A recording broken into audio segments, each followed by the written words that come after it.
c'est assez récent qu'on ait une équipe, mais on l'a vraiment construite petit à petit pour souder des liens au fur et à mesure avec chaque personne qu'on recrute.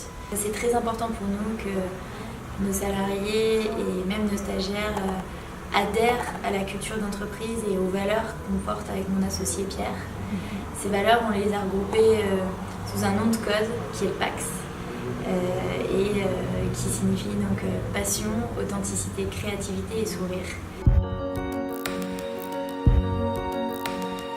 On a aussi la chance d'être dans une activité où on crée des produits, on crée des ambiances, on crée des expériences clients. Et donc pour pouvoir les créer, il faut nous avoir envie de les vivre et ensuite les retranscrire au public. Tout est fait ici pour justement être créatif. Et on pense que la créativité, ça passe aussi par une très forte communication. On essaye de solliciter au maximum nos équipes pour que chaque personne échange, que ce soit collectivement ou aussi en one-to-one avec tout le monde dans l'entreprise, et y compris les clients et l'extérieur. Donc en l'an 3000, j'espère que ces tendances-là seront creusées. On ira vers une hyper-personnalisation des produits, de l'expérience client. Et peut-être que c'est plus nous en tant que marque qui allons proposer des produits aux clients, mais c'est plutôt les clients qui vont nous demander et nous passer des commandes très subjectives, très personnelles, de leur goût, de leurs utilités, pour qu'on crée des produits uniques à chaque personne. À la fois, on a des choses qui sont réglées, par exemple, tous les lundis à 11h30, on a une réunion d'équipe qu'on fait tous ensemble, qui dure à peu près 3 quarts d'heure, où on explique ce que chacun a fait durant la semaine et les challenges qui arrivent aussi pour chacun. On a aussi le vendredi à 14h une session qu'on appelle le Crazy 30. C'est 30 minutes où sur une thématique définie par le pôle marketing, on va brainstormer tous ensemble sur des idées créatives. Et là, tout est permis, c'est hyper audacieux, voilà. Déjà, en fait, dans le recrutement, on prévient du fait qu'on est une société qui a besoin d'une forte agilité, d'une forte réactivité. C'est hyper important et on choisit des personnes qui sont excitées par cette dynamique en fait, et qui sont poussées, qui prennent du plaisir dans cette dynamique, dans cette aussi un peu course vers l'avant. Et nous personnellement en tant qu'entrepreneurs, évidemment on adore ça, on adore cette adrénaline et cette forme de stress au final, mais qui nous pousse à nous dépasser. On est à la fois hyper transparent en termes de communication, quand ça va pas. Donc il y a des enjeux qu'on a réussi à avoir avec succès, etc. On les partage en toute transparence.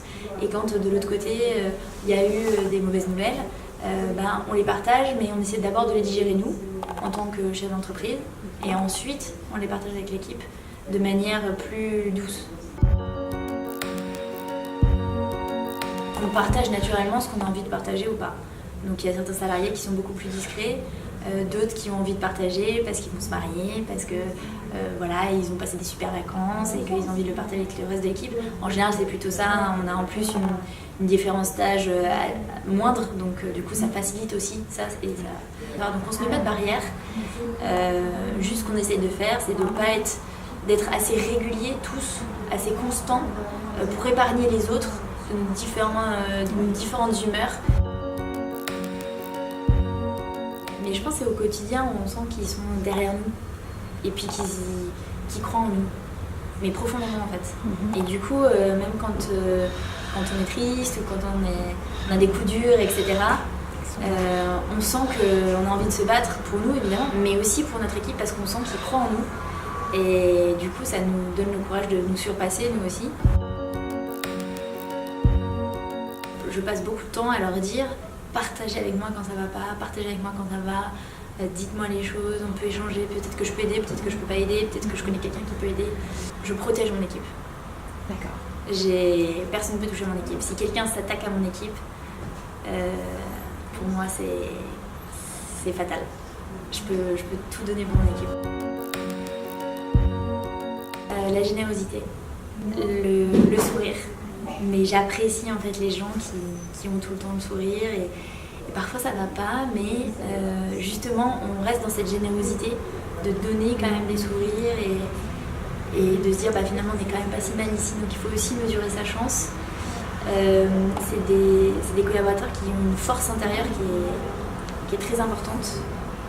Et je pense que tous, malgré leur jeune âge, se connaissent bien eux-mêmes et savent ce qu'ils veulent et ce qu'ils veulent pas.